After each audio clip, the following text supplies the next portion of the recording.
রজব আসলে পরেই নবীজি ইবাদতের পরিমাণ বাড়িয়ে দিতেন। কথা বুঝে আসছে?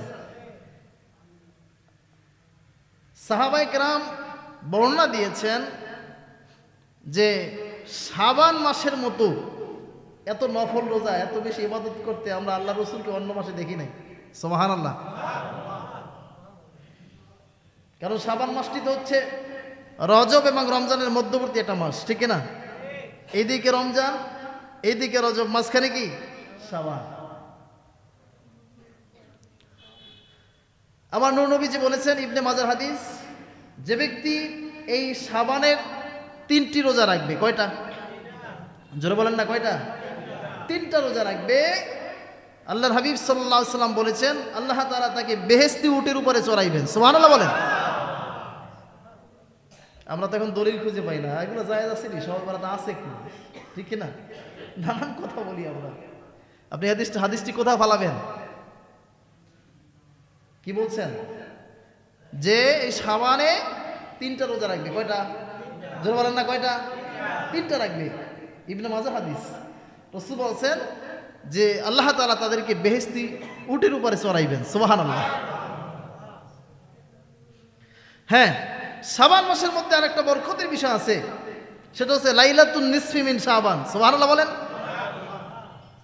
শাবানের মধ্যবর্তী রাত্র। শাবান মাসের কোনটা?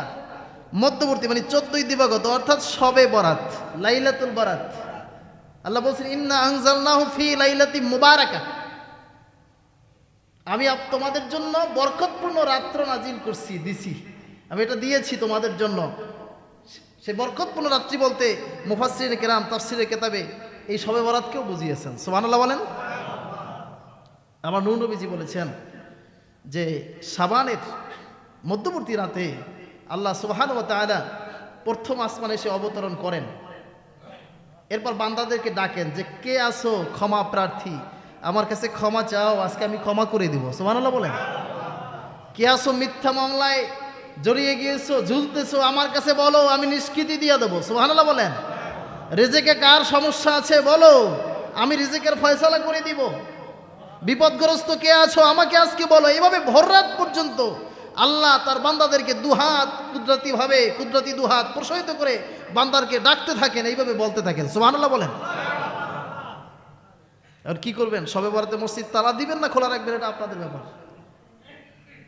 তালা দিবেন না খোলা রাখবেন, এটা আপনাদের ব্যাপার।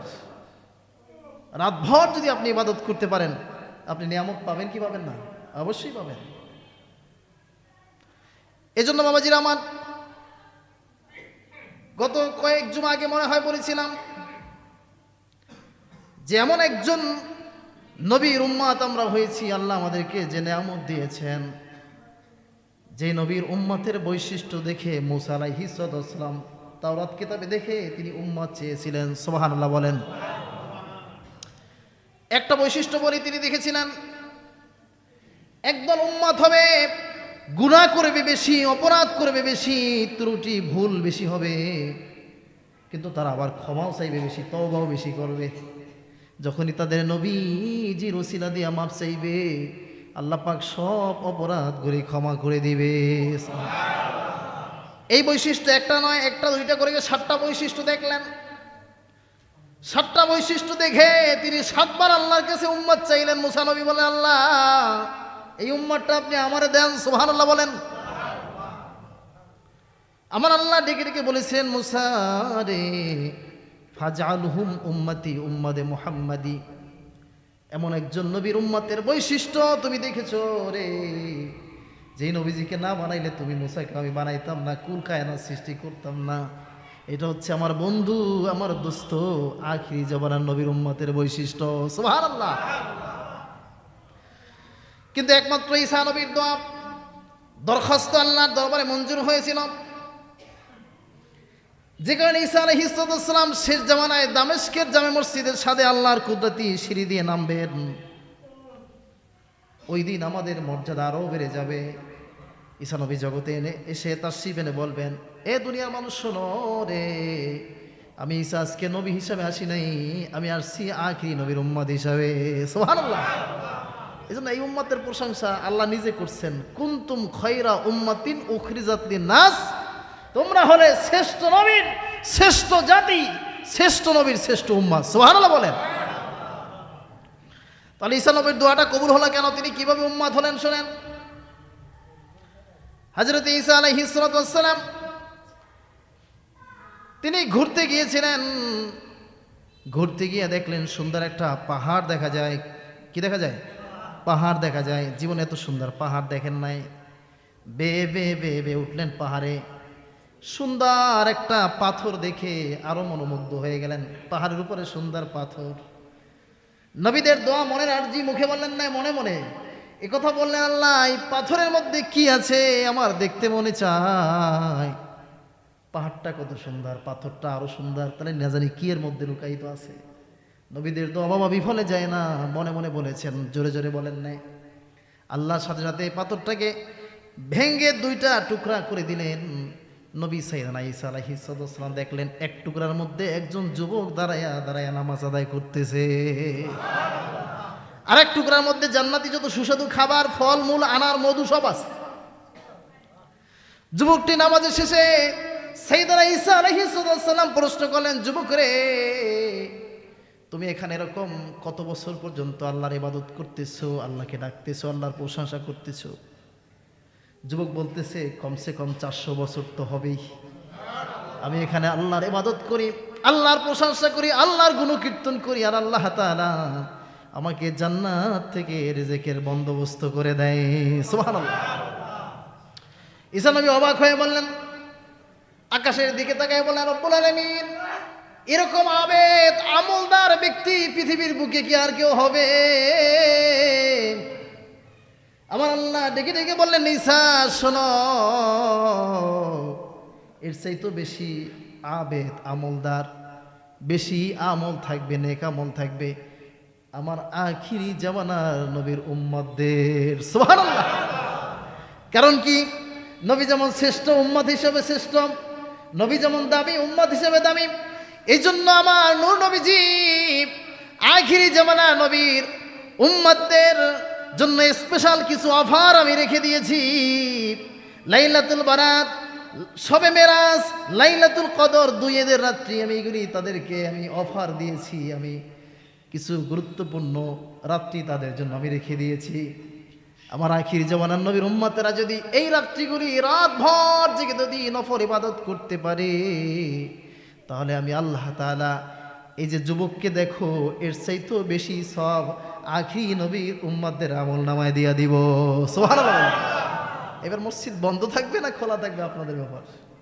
কথা বুঝে আসছে? এই হচ্ছে ফজিলত। কথা বুঝতে পারছেন? এই কি ফজিলত। এই জন্য প্রিয় ভাই, শাবান মাস আসছে, আমল বাড়াইয়া দেন, দান বাড়াইয়া দেন, সাদাকা বাড়াইয়া দেন, মানুষকে খাওয়ান বেশি বেশি, আমল বাড়াই দেন, রোজা রাখেন, শুরু করে দেন রোজা রাখা। কারণ এটা অস্থায়ী জিন্দিগি আমাদের জন্য, চিরস্থায়ী নয়। আমরা অস্থায়ী বাসিন্দা। যদি তাই না হতো তাহলে আজকে মুজিবুর রহমান দেওয়ান সেও মসজিদে আসতো, ঠিক কিনা বলেন? আসতে পারেন নাই। ওরকম আমরাও একদিন বিদায় হয়ে যাব। আমরা কি হব? বিদায় হয়ে যাব। এই জন্য প্রিয় ভাই, শাবান মাসের অনেক আলোচনা আছে যেগুলি সংক্ষেপে বলা যায় না। যদি সুযোগ হয়, আল্লাহ যদি মঞ্জুর করে, তো সব বরাতে রাত্রে শুনতে পারবেন। সামনেও জুমা আছে। তবে আলহামদুলিল্লাহ বরকতপূর্ণ একটি রাত্রে আবার এবছর কিন্তু সবে বরাত করছে। সেটা হচ্ছে আগামী শুক্রবার দিনগত রাত্রি। কথা বুঝে আসছে? 14ই ফেব্রুয়ারি, যেটা ছিল এদেশে বিশ্ব বেহায়া দিবস, ঠিক কিনা? বিশ্ব কি দিবস? বেহায়া দিবস। বিভিন্ন জায়গায় ছেলেমেয়েরা নানান অপকর্মে, নানান বাজে কাজে জড়িত হওয়ার একটা, ওই দিন দেখা যাবে কার ইমান কত মজবুত সেটা পরীক্ষা ওই দিন, ঠিক কিনা? এই জন্য দেখেন মিলে গেছে কিন্তু এবার শবে বরাত কিন্তু 14ই ফেব্রুয়ারি দিবাগত রাত্রে শুক্রবার। কেউ ওই দিন আল্লাহর প্রিয় বান্দা হবেন, আর কেউ নষ্টামিতে লিপ্ত হবে, ঠিক কিনা? সাবধান। এ দুনিয়া কতক্ষণ? এ দুনিয়ার রঙ্গমঞ্চ কতক্ষণ? আজকে মানুষ যদি টাকা থাকে, ধারে কাছে যাওয়া যায় না, তার দাপট কত, ঠিক না? ক্ষমতা যদি থাকে, ধারে কাছে যাওয়া যায় না, তার ক্ষমতা কত? এদেশে নিজেদেরকে পাওয়ারফুল মনে করে ওলামায়ে কেরামদেরকে রেসপেক্ট করতে চায় না, ঠিক কিনা বলেন? সম্মান করতে চায় না। একটা জিনিস মনে রাখবেন, আলেমরা হচ্ছে এই জাতির শ্রেষ্ঠ সন্তান, ঠিক কিনা বলেন? আপনাদের মাথার মুকুট হচ্ছে আলেমরা, মাথায় রাখতে হবে। একজন সাধারণ মানুষের সারা রাতের নফল ইবাদত এর চাইতে একজন আলেমের ঘুম উত্তম। সুবহানাল্লাহ বলেন। আমার কথা না, হাদিসের কথা। আপনি কিভাবে সমালোচনা করবেন, কিভাবে গালি দিবেন, এটা আপনার ব্যাপার। এত সহজ নেই। আপনার দাপট আছে বলে ফেললেন, দাপট তো এখানে, এই পর্যন্ত দুনিয়ায় মাতুম বাড়ি। চোখটা বোঝেন না, বন্ধ হোক না, এবার দেখতে পাবেন ঠেলা কার কত দূর। ঠিক কিনা বলেন? ঠেলা দেখা যাবে ওখানে। কিছু মানুষ আছে আলেমদেরকে মনে করে যে ওয়াজ মাহফিল করা, মসজিদে খতিবগিরি করা, এগুলি মনে হয় পেশা, এগুলি তাদের দায়িত্ব, ঠিক না? এ দ্বারা মনে হয় রেজেকের ফয়সালা হয়, এটা মনে করে। অথচ তারা মুখে বলে রেজেকের মালিক কে, এটা মুখে ঠিকই বলে, অন্তরে বিশ্বাস করে না। অলা ফকর, কোনো অহংকার নয়। আপনি দেখেন আমার গায়ে এই জাপানি টরে, সবচেয়ে দামি টরের পাঞ্জাবি, একটা না অনেকগুলো আছে। কিন্তু এমন এমন ব্যক্তি সমাজে আছে, তাদের বহু টাকা পয়সা আছে, ঠিক না? আমার কিছু নাই, ব্যাংক ব্যালেন্স নাই, অ্যাকাউন্ট নাই, কিচ্ছু নাই, কিন্তু সম্মান দিয়েছেন কে? জোরে বলেন না, ব্যবস্থা করেন কে?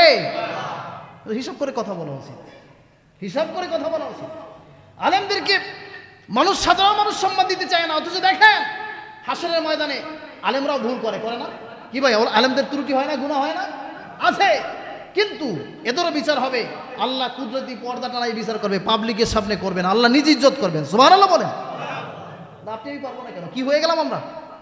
আল্লাহ যেখানে ইজ্জত করবেন, একজন আলেমের বিচার হবে, আল্লাহর কুদরতি পর্দা টানাই, তারপর পাবলিক যেন না দেখতে পারে, পাবলিক পেলে যে হবে না। কারণ আলেমর তো ভুল আছে, আছে কি নাই?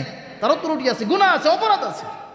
কিন্তু আমরা তো বড় হয়ে গেলাম, সেখানে আমরা সমালোচনা করে ফেলি, ঠাস করে একটা কথা বলে ফেলি, গোলাম মনে করি। ঠিক না এগুলি? ঠিক না এগুলি? তো যাই হোক, বলতেছিলাম আলেমরা জাতির শ্রেষ্ঠ সন্তান, ঠিক কিনা বলেন? প্রিয় ভাইরা আমার, তো আমরা শ্রেষ্ঠ নবীর শ্রেষ্ঠ উম্মাত, ঠিক কিনা? দামি নবীর দামি উম্মাত, নবী যেমন সেরা, উম্মাত হিসেবেও সেরা। সুবহানাল্লাহ বলেন। এই জন্য আল্লাহ বরকতপূর্ণ কিছু রাত্রি রেখে দিয়েছেন। এই রাত্রিগুলোতে যদি আমরা জেগে জেগে নফল ইবাদত করতে পারি, কোরআন খতম করতে পারি, জিকির করতে পারি, হ্যাঁ, ইবাদতে কাটাতে পারি, তার ওই যুবকের চাইতে আমাদেরকে বেশি সওয়াব দিবেন। সুবহানাল্লাহ বলেন। আল্লাহ তাআলা শবে বরাতের রাত্রে আমরা যেন গুনাহগুলি মাফ করাইয়া, যে ভুল ত্রুটি আমাদের আছে, আমরা সবাই নিষ্পাপ হতে পারি, আল্লাহ যেন সেই তৌফিক দান করেন। সকলে বলেন আমেন। তবে দুই শ্রেণীর মানুষকে আল্লাহ মাফ করবেন না, সেটাও রাসূল বলে দিয়েছেন। শবে বরাতে যতই কান্দুক না কেন, দুই শ্রেণীর মানুষকে আল্লাহ মাফ করবেন না। এক হচ্ছে হিংসু, এক কি হিংসু, আর এক হচ্ছে মুশরিক, আর এক কি মুশরিক। এই দুই শ্রেণীর মানুষকে আল্লাহ মাফ করবে, কারণ শিরকের গুনাহ বড় কঠিন, ঠিক কিনা বলেন? শিরকের গুনাহ কি বড় কঠিন। হযরত লোকমান আলাইহিস সালাম তিনি ৪৫০০ আম্বিয়া কেরাম নবীদের খেদমত করেছিলেন। সুবহানাল্লাহ বলেন। যার নামে কোরআন কারিমে আল্লাহ তাআলা সূরা নাজিল করেছেন, সূরাতুল লোকমান। আছে কি নাই? জোরে বলেন না, কি নাম? লোকমান। তো সূরাতুল লোকমান যার নামে সূরা নাজিল হয়েছে, তিনি তার সন্তানকে উপদেশ দিয়েছিলেন, নসিহত করেছিলেন, ইয়া বুনাইয়া লা তুশরিক বিল্লাহ, হে আমার বৎস, কলিজার টুকরা সন্তান, খবরদার আল্লাহর সাথে শিরক করো না। সুবহানাল্লাহ বলেন। ইন্না শিরকা লাযুলমুন আযীম, শিরক হচ্ছে মহাপাপ, বড় জুলুম। এজন্য আল্লাহ তাআলা দুই শ্রেণীর মানুষকে শবে বরাতে যদি কান্দা যদি শেষ হইয়াও যায়, আল্লাহ মাফ করবেন। একটা হিংসুক, আর একটা কি মুশরিক। মনে রাখবেন। তো আল্লাহ তাআলা যেন এই শাবানে শবে বরাতের উসিলে আমাদেরকে মাফ করে দেয়। সকলে বলে আমিন। সাথে সাথে এই কথাও বলে যাচ্ছি মূল আলোচনার আগে, সেটা হলো যারা 3টি রোজা রাখবেন, অবশ্যই রাখবেন ভাই, কষ্ট ওজন না থাকলে, তাহলে আপনারা ইনশাআল্লাহ আপনারা বুধবার রাত্রে সাহারি খাবেন। যারা মা বোনরা মাইকের আওয়াজ পাইতেছেন, আপনাদেরকে উদ্দেশ্য করে বলছি, আপনারা যদি রোজা রাখেন অবশ্যই রাখবেন, এবং আপনারা যদি 3টা থাকেন তাহলে বুধবার দিবাগত রাত্রে আপনারা ভাত খাবেন। বুধবার একটা, মানে বৃহস্পতিবার রোজা একটা, শুক্রবার রাতে তো নামাজ, শনিবার একটা, 3টা। আল্লাহ পাক সকলকে এই রোজাগুলি রাখার তৌফিক দান করুক। সকলে বলে আমিন। এবার চলে যাই খুতবার মধ্যে যে আয়াতে কারিমা তেলাওয়াত করছি, আয়াতকে জ্ঞাপন করে দেখি কিছু কথা বলা যায় কিনা। যদি আপনাদের দোয়া থাকে তাহলে হবে ইনশাআল্লাহ। জোরে বলি ইনশাআল্লাহ। আল্লাহ বলছেন, ওয়ালাউ আন্নাহুম ইয যালামু আনফুসাহুম জাউকা ফাস্তাগফিরুল্লাহ ওয়াস্তাগফারা লাহুমুর রাসূল লাওয়াজাদুল্লাহ তাওয়াবার রহিমা। জোরে বলেন সুবহানাল্লাহ। সূরা নিসার 64 নম্বর আয়াতের অংশ বিশেষ তেলাওয়াত করছি। আল্লাহ তাআলা বলছেন যে যদি শয়তানের ধোকায় নফসের সাথে জুলুম করে গুনাহ করে বসো, তাহলে আমার বন্ধুর কাছে যাও, নবীর কাছে যাও। সুবহানাল্লাহ বলেন। এরপরে তওবা করো। কি করবা? তওবা করবা।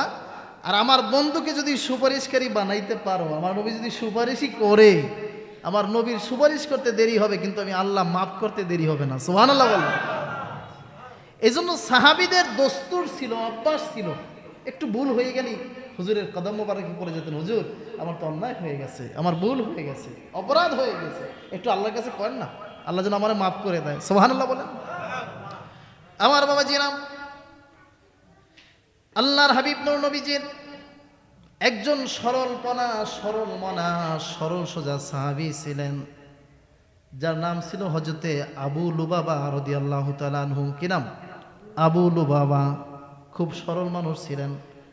সমাজে দেখবেন এরকম দুই একজন সোজা মানুষ পাওয়া যায় কি যায় না? কি আছে না বাবা? আছে। পেঁচ গোছ বোঝে না, সরল সোজা মানুষ, কোনো পেঁচ নাই। বাবাজি রামান, নবীজি সাহাবীদেরকে লক্ষ্য করে বললেন, ও সাহাবীরা,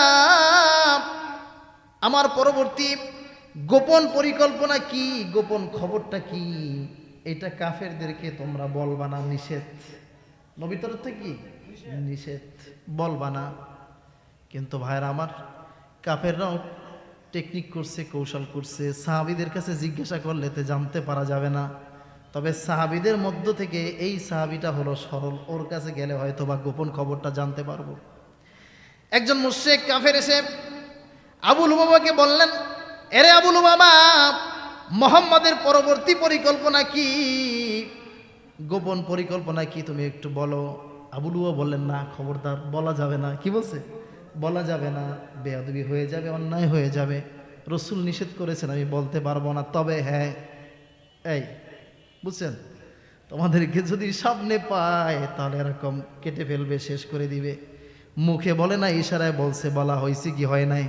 যারা বলেন, বলা হয়েছে না? সোজা মানুষ বোঝে নাই, ওই যে নবী নিষেধ করছে এটা ঠিক আছে, বলে নাই, মুখ দিয়া ইশারা দেখাইছে যে এবার শেষ। কতক্ষণ পরে এই টেন্ডেন্সি, চিন্তা ভাবনা জাগ্রত হলো জাহানে, অপরাধ তো করেই ফেললাম, ভুল তো করেই ফেললাম, গুনাহ তো করেই ফেললাম, নবীজির কথার বিরুদ্ধচারণ করে ফেললাম, কথার খেলাপ করে ফেললাম, আল্লাহ যদি মাফ না করেন তাহলে কি উপায় হবে? গভীর রাত হয়ে গেল, দৌড়ে চলে গেলেন মসজিদে নববীতে গিয়া, মসজিদে নববীর খুঁটির সাথে নিজের দেহের সাথে একটা রশি দিয়া নিজেকে পেঁচাইয়া পেঁচাইয়া পেঁচাইয়া বাঁধলেন। আসামির কায়দায় নিজেকে বানালেন। দুনিয়ার বুকে যেমনি ভাবে দাগি মামলা যদি হয়, আসামি যদি ধরতে আসে, যেভাবে পেঁচাইয়া বান্দা হাত ধরে নিয়ে যায়, ওরকম নিজেকে আসামি বানায় দিলেন, পেঁচাইয়া পেঁচাইয়া পেঁচাইয়া পেঁচাইয়া বাঁধলেন। এরপরে কান্না করতে লাগলেন, বারবার তওবা করতে লাগলেন, আল্লাহ অপরাধ হয়ে গিয়েছে, ভুল হয়ে গিয়েছে, ত্রুটি হয়ে গেছে, আপনি আমারে মাফ করে দেন। কাঁদতেছে কাঁদতেছে কাঁদতেছে, বারবার বারবার এইভাবে আল্লাহর কাছে ফরিয়াদ করতেছে আর কাঁদতেছে।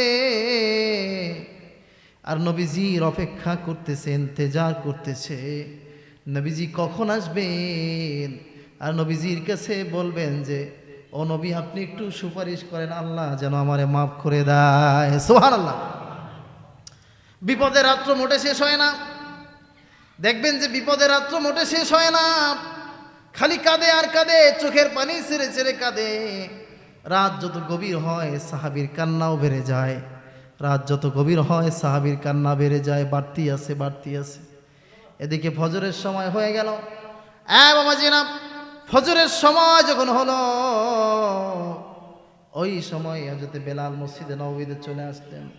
বেলাল এসে দেখতে পেলেন সাহাবী কাঁদতেছে, কাছে গিয়ে জিজ্ঞাসা করলেন, ভাই কাঁদো কেন, তোমার এই অবস্থা কেন? সাহাবী সব খুলে বললেন। বেলাল চলে গেলেন, মিনারে আজান দিলেন। মসজিদে নববীতে ফজর আজান হয়ে গেল।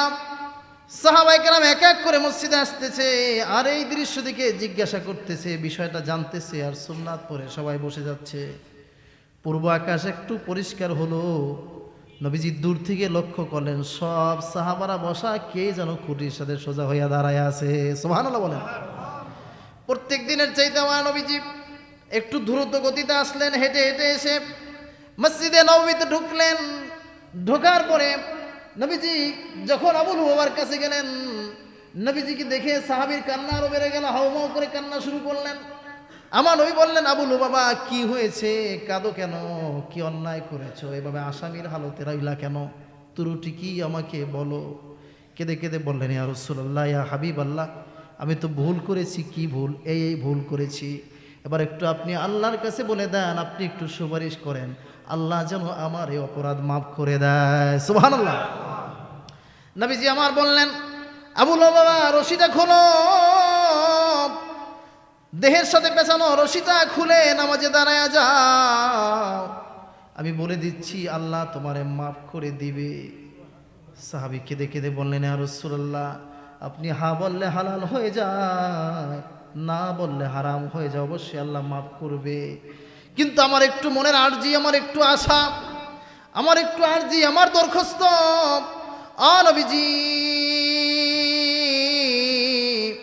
আপনি যদি আপনার নিজ হাত মোবারক দিয়া আমার দেহের সাথে খুঁটির সাথে পেঁচানো রশিটা যদি আপনি খুলে দিতেন, নিজে যদি খুলে দিতেন, তাহলে বুঝতে পারতাম অবশ্যই আল্লাহ আমারে মাফ করে দিয়েছে। সুবহানাল্লাহ। আল্লাহ নবী এই কথাগুলি শুনে চোখের পানি আর ধরে রাখতে পারলেন না, অজু নয়নে কেঁদে দিলেন। নিজের হাত মোবারক দিয়ে দেহের সাথে ওই সাহাবীর পেছানো রশিটা খুলতেছেন, খুলে খুলে বললেন, সাহাবী রে, এমন একটা তওবা আজকে তুমি করেছো, আর এমন ব্যক্তিকে তুমি সুপারিশকারী বানাইছো, এমন একজন ব্যক্তিকে তুমি সুপারিশকারী বানাইলে না, কিয়ামত পর্যন্ত আমার যত উম্মত এসে এই মসজিদে নববীতে এই খুঁটিটা ধরে তওবা করে আল্লাহর কাছে মাপ চাইবে, আমি নবীকে ওসিলা করে যখনই ক্ষমা চাইবে, শুধু তুমি আবু লুবাবা না, যত উম্মত আসবে আল্লাহ পাক তাদের জীবনের সব গুনাহগুলি মাফ করে দিবে। আরো জোরে বলেন না সুবহানাল্লাহ। নবীজি বললেন, এমন একজন ব্যক্তিকে সুপারিশকারী বানাইলা, শুধু তুমি আবু লুবাবা না, কিয়ামত পর্যন্ত আমার যত উম্মতি এখানে আসবে আর এই খুঁটি ধরে তওবা করবে, আল্লাহর কাছে মাফ চাইবে, আমি নবীকে ওসিলা করে আল্লাহ তাদেরকেও মাফ করে দিবে। সুবহানাল্লাহ বলেন। এই জন্য ভাই আমার, আমরা যদি নবীর ওসিলা দিয়ে ক্ষমা চাই, ক্ষমা করবেন কে? জোরে বলেন না। কারণ হচ্ছে নবীর সুপারিশ ছাড়া জান্নাতের ফয়সালা হবে? জোরে বলেন না হবে? আমাদের যার যত পাওয়ার থাকুক না কেন, ওখানে কাজ হবে না, ঠিক কিনা? আমার নবীর সুপারিশ লাগবে। অন্যান্য নবী পর্যন্ত আপনারা আমার নবীর সুপারিশ ছাড়া জান্নাতে যেতে পারবে? প্রিয় ভাই আমার, এই জন্য নবীজি বলেছেন, সুপারিশ পাইতে চাও, আমাকে অনুসরণ করো, আমার ইত্তেবা করো, আমার আদর্শে আদর্শিত হও, আমার তরিকায় চলো, আমার সুন্নার আমল করো, আমার মহব্বত ভালোবাসা অর্জন করো, হৃদয়ে ধারণ করো, তাহলে অবশ্যই সুপারিশ পাবে। রাসূল বলেছেন, শাফাআতি লি আহলিল কাবায়ের মিন উম্মতি, আমার যেই উম্মতটার অন্তরে যাররা পরিমাণ ভালোবাসা থাকবে, আমি তাকেও কিয়ামতের দিন হাশরের ময়দানে আল্লাহর দরবারে শুধু সগীরা নয়, তার কবিরা গুনার জন্য সুপারিশ করব। সুবহানাল্লাহ বলেন। এজন্য প্রিয় ভাইয়ের আমার, নবীজির ইত্তেবা করতে হবে, অনুসরণ করতে হবে। যদি সুপারিশ পাইতে হয়, আল্লাহর রেজামন্দি যদি হাসিল করতে হয়, আল্লাহকে যদি সন্তুষ্ট করতে হয়, আগে নবীজিকে সন্তুষ্ট করা লাগবে। কি লাগবে, কি লাগবে না?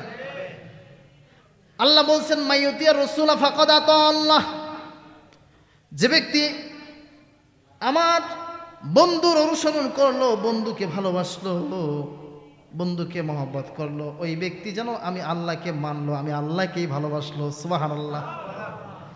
আল্লাহর খুশি যে পাওয়া যায় নবীর ভালোবাসায়, বলেন, আল্লাহর খুশি যে পাওয়া যায় নবীর ভালোবাসা।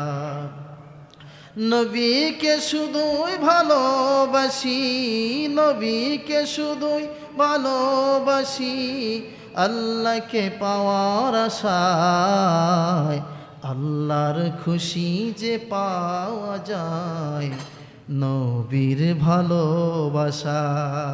বুঝতে পারছেন? আল্লাহর সন্তুষ্টি পাওয়া যাবে নবীর ভালোবাসায়। সুবহানাল্লাহ বলেন। ইমাম বুখারী যথার্থই বলেছেন, হুব্বুর রাসূল মিনাল ঈমান, রাসূল প্রেমের নাম হচ্ছে ঈমান। সহিহুল বুখারীর মধ্যে আলাদা একটা অধ্যায় রচনা করেছেন, পরিচ্ছদ রচনা করেছেন, বাব রচনা করেছেন বাবাজি, যে নবী প্রেমের নাম ঈমান। একটা আলাদা অধ্যায় রচনা করছেন, হুব্বুর রাসূল মিনাল ঈমান, নবী প্রেমের নাম হচ্ছে ঈমান। সুবহানাল্লাহ। এই জন্য সাহাবায়ে কেরাম তাদের দস্তুর ছিল যে নবীকে জীবনের চাইতে বেশি মহব্বত করতেন। সুবহানাল্লাহ বলেন। কারণ আল্লাহ রাসূল বলেছেন, আউয়ালু শাফিউন, আমি হব প্রথম সুপারিশকারী। সুবহানাল্লাহ। ওয়া আউয়ালু মুশাফফাউন, আর আমার প্রথম সুপারিশটা আল্লাহ কবুল করবেন। সুবহানাল্লাহ বলেন। এজন্য প্রিয় ভাইয়েরা আমার, জগতের মধ্যে নবীজি উম্মতের পেরেশানি নিয়ে এসেছেন, আজও রওজায় শুয়ে শুয়ে কাঁদেন। কাল হাসরের ময়দানে আল্লাহর কুদরতি সেজদায় পড়ে কান্না শুরু করবেন শুধু উম্মতের জন্য। এক একটা সেজদা লম্বা হবে দুনিয়ার 50,000 বছরের সমান। আমার আল্লাহ ডেকে ডেকে বলবেন, ইরফা রাসাক হাবিব, বন্ধু আমার, জগতের মধ্যে বহু কেঁদেছেন, হাসরের ময়দানে যদি আজকে এসে আমার সামনে কান্না করেন, এটা আমি আল্লাহর কুদরতি অন্তরে সহ্য হয় না। ইরফা রাসাক, সেজদা থেকে মস্তক উত্তোলন করে আপনার উম্মতিদেরকে বাছাই করে করে আমি আল্লাহর জান্নাতে নিয়ে যান। সুবহানাল্লাহ।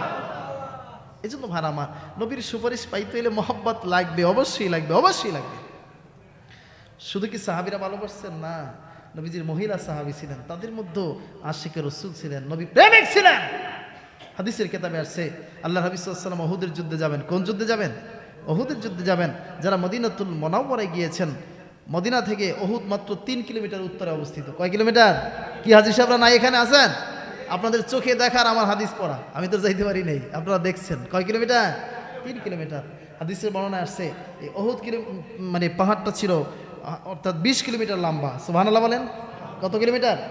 বিশাল পাহাড়। আল্লাহ হাবিব নূর নবীজি উহুদের যুদ্ধে যাবেন। রাত্রিবেলা এশারের সময় ঘোষণা দিলেন, এই সাহাবায়ে কেরাম, আমার সাথে উহুদে যেতে চাও কে কে? যদি যাইতে চাও তাহলে ফজরের নামাজের জামাতে তোমরা হাজিরা দিবে, অংশগ্রহণ করবে। আল্লাহ নবী সাল্লাল্লাহু আলাইহি ওয়াসাল্লামের কথাটা শুনে সবাই একদম দলবদ্ধভাবে চলে আসছেন। হুজুর দেখলেন যে ফজরের সময় পুরো মসজিদে নববী কানায় কানায় পূর্ণ হয়ে গেছে। সুবহানাল্লাহ বলেন। হুজুর খুব খুশি। নামাজ শেষ হলো, ইশরাক শেষ হলো, সব শেষ হলো। হ্যাঁ, দোয়া দরুদ তাসবিহ তাহলিল শেষে হুজুর এবার উহুদে দিকে রওনা দিবেন। ওই সময় আওয়াজ পাইতেছেন যে মহিলা কণ্ঠে বিনায়া বিনায়া কে যেন কান্না করতেছে। কীরকম কান্না করে? এভাবে উদাহরণ আসছে যে সদ্য ভূমিষ্ঠ হওয়া সন্তান জগতে আসার পরেই যদি মারা যায়, মা যেরকম ফোপায় ফোপায় কান্দে, জোরেও কানতে পারে না, চিল্লাইতেও পারে না, বিনায়া বিনায়া যেরকম কান্দে ওরকম কান্নার আওয়াজ পাওয়া যায়। আল্লাহর হাবিব নবীজি বললেন, আরে রে, তুমি গিয়ে দেখো তো এরকম কান্না করে কে। এরকম যদি অনবরত কান্নার আওয়াজটা যদি চলতেই থাকে, তাহলে কাফের মুশরিক বেঈমানেরা আমার বিরুদ্ধে মিথ্যা একটা গুজব ছড়িয়ে দিতে পারে যে সাহাবায়ে কেরাম উহুদে যাইতে চায় না, নবীজি খামাখা নিচ্ছেন, এই জন্য স্বামীদের মায়া ভুলতে না পারে স্ত্রীরা কান্না করতেছে, এটা গুজব ছড়াইতে পারে। যাও তো। সাহাবীদের মধ্যে সবচাইতে যিনি বড় আলেম ছিলেন হযরত আলীকে বললেন। আর আলী কেন বড় আলেম হবেন না বাবাজি? একমাত্র ম্যান, কোনো নবী রাসূল নয়, একজন ব্যক্তির জন্ম হয়েছে কাবাঘরের মধ্যে, ওই ব্যক্তির নাম কি? হযরত আলী। সুবহানাল্লাহ বলেন। কারণ কি? হযরত আলীর মা ছিলেন কাবাঘরের ঝাড়ুদার, পরিষ্কার করতেন। নাম ছিল ফাতেমা বিনতে আসাদ। কাবাঘর পরিষ্কার করতেন। করতে করতে একদিন খানায় কাবার হাতিমে ঢুকে বললেন, ওই সময় তার ডেলিভারির পেইন উঠছে, বেদনা হয়েছে, আর ওখানেই ওই সময় হযরত আলীর জন্ম হয়েছে। আল্লাহ নবী বললেন, আলী যাও তো দেখো এরকম কে কান্না করে। হযরত আলী চলে গেলেন। দেখতেছেন কান্নার আওয়াজ পাওয়া যায়, লোক দেখা যায় না। এবার খুঁজতে খুঁজতে দেখতেছেন যে জান্নাতুল বাকি গোরস্থানের পাশে দাঁড়াইয়া একটা মহিলা, ছোট্ট একটা 3 বছরের দুধের বাচ্চা বুকে জড়াইয়া এইভাবে কান্না করতেছে। সুবহানাল্লাহ বলেন। আমার বাবাজিরাম, হযরত আলী বললেন, বোন রে, আপনার কি দুঃখ, মনে কি ব্যথা, এইভাবে কান্না করতেছেন কেন? আপনার মনের কষ্টটা আমাকে বলেন। মহিলা জবাব দেয়, ভাই আলী, আমি আপনার নামটা জানি, শুধু তাই নয়, আমি এটুকু জানি যে আপনি সাহাবীদের মধ্যে সবচাইতে বড় আলেম। সুবহানাল্লাহ। তবে হ্যাঁ, আমার মনের দুঃখটা আপনাকে বলবো না, আপনার কাছে প্রকাশ করব না। যদি সম্ভব হয় আল্লাহর হাবিব নূর নবীজির সাথে আমাকে একটু কথা বলার সুযোগ করে দেন, ব্যবস্থা করে দেন। প্রিয় ভাইরা আমার, এই কথা শোনার পরে হযরত আলী রাদিয়াল্লাহু তাআলা আনহু চলে আসতেন মসজিদে নববীতে, এসে বললেন, ইয়া রাসূলুল্লাহ, ইয়া হাবিবাল্লাহ, মহিলার সন্ধান পেয়েছি, ভিন্ন গ্রামের মহিলা, আমি আর কোনোদিন দেখি নাই, প্রথম দেখলাম। তবে কোলে একটা দুধের বাচ্চা আছে, কান্না করতেছে। মনের দুঃখ জানতে চাইলে সে বলেছে সে নাকি আমাকে চেনে, আমার সম্পর্কে নাকি জানে, তবে মনের দুঃখটা আমাকে বলবে না, একটু সময় চায়, আপনি রাসূলের সাথে সে একটু কথা বলতে চায়। সুবহানাল্লাহ। প্রিয় ভাইরা আমার, আল্লাহ নবী বললেন, আলী রে, উহুদেও যাওয়া লাগে, যেহেতু মহিলা অনেক দূর থেকে আসছে, তার কথাও তো শোনা লাগে, তাহলে কি করা যায়? ঠিক আছে, তুমি যাও, গিয়া বলো ওই মহিলা যেন আয়েশা সিদ্দিকার ঘরে চলে যায়, আমি রাসূল আসতেছি। সুবহানাল্লাহ। হযরত আলী চলে আসলেন, বললেন, বোন রে, আপনি আয়েশা সিদ্দিকার ঘরে চলে যান, আমার নবীজি আপনার কথা শোনার জন্য যাইতেছেন। মহিলা কেঁদে কেঁদে বাচ্চাটা বুকে জড়াইয়া আম্মা জান আয়েশা সিদ্দিকার ঘরে চলে গেলেন। আল্লাহর হাবিব নূর নবীজি আম্মা জান আয়েশার ঘরের সামনে গিয়ে ডাক দিলেন, সালাম দিলেন। মহিলা কান্না বিজড়িত কণ্ঠে সালামের জবাব দিলেন। এবার প্রিয় ভাইরা আমার, আল্লাহর হাবিব বললেন, মা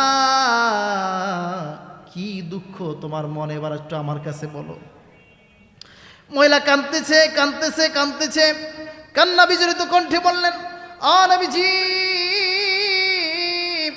আপনার কি মনে আছে সেই বদরের কথা, যেই বদরে আপনার 14 জন সাহাবী শহীদ হয়ে গিয়েছিল। ওই 14 জন শহীদ সাহাবীর মধ্যে আমার স্বামীও ছিল একজন। ওই 14 জন যে সাহাবী শহীদ হয়েছে, ওই 14 জন শহীদ সাহাবীর মধ্যে আমার স্বামীও ছিল একজন।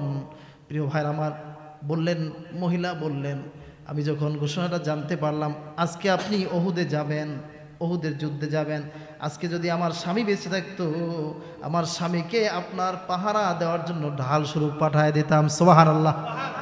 স্বামী তো শহীদ হয়ে গেল, বড় একটা ভাই নাই, আমার বাবা নাই, সন্তান আছে, তাও এই ছোট্ট দুধের বাচ্চা। এই বাচ্চাটাকে আমি গোসল করাইয়া আতর গোলাপ মাখাইয়া তারপর নিয়ে আসছি। যদি সম্ভব হয় আমার এই বাচ্চাটা আপনি ওহুদের ময়দানে নিয়ে যান। নবীজি কথা শুনে অবাক হলেন, বললেন, ছোট্ট বাচ্চা দিয়ে কি হবে? এ তো ওহুদে গিয়া যুদ্ধ করতে পারবে না, বরং এর খেদমতের জন্য আমার আরও অতিরিক্ত 2 জন সাহাবী নিযুক্ত করা লাগবে। এই কথা বলার পরে মহিলা কেঁদে কেঁদে বলেন, ইয়া রাসূলুল্লাহ তারপরও আপনার উপকার আসবে। কাফের মুশরিক বেঈমানগুলি যখন আপনাকে লক্ষ্য করে তীর মারবে, পাথরের টুকরাগুলি ছড়বে, তখন আপনি আমার এই কলিজার টুকরা সন্তানকে ওই দিকে লক্ষ্য করে তুলে ধরে রাখবেন।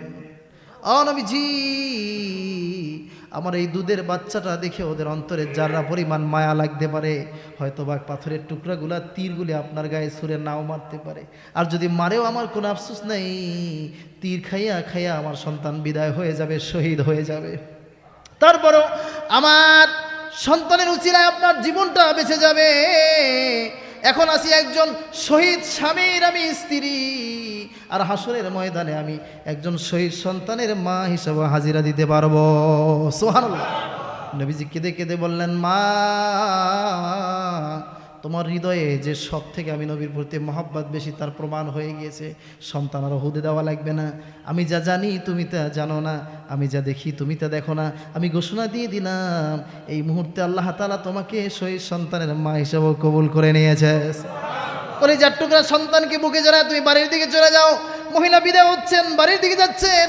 আম্মা জান আয়েশা সিদ্দিকাকে লক্ষ্য করে আল্লাহ নবী বলেন, আয়েশা রে, দুনিয়ায় যদি কোনো জান্নাতি রমণী দেখতে চাও, জান্নাতি নারী দেখতে চাও, এইমাত্র যে মহিলা বাচ্চা নিয়ে বের হলো, বারবার ওই মহিলার দিকে তুমি তাকাও। সুবহানাল্লাহ বলেন। আশিক রাসূল ওনারা ছিলেন যাদেরকে নবী সুপারিশ করবেন। কি করবেন? সুপারিশ করবেন। এই জন্য প্রিয় ভাইরা, বাবাজিরা আমার, আমরা রসুল পাকের তরিকায় চলবো, আদর্শে আদর্শিত হব। ঠিক কিনা বলেন? সুন্নার আমল করব, আমরা নবীকে খুশি করব। নবীকে খুশি করলে খুশি হবেন কে? আল্লাহ বলে দিয়েছেন, মাইয়াতিয়া রাসূল ফাকাদ আতা আল্লাহ। যে আমার রাসূলের অনুসরণ করলো সে আমারই অনুসরণ করলো, যে আমাকে মানলো, যে আমার নবীকে মানলো সে আমাকেই মানলো, যে আমার নবীকে ভালোবাসলো সে আমাকেই ভালোবাসলো। সুবহানাল্লাহ বলেন। আল্লাহ তাআলা সেই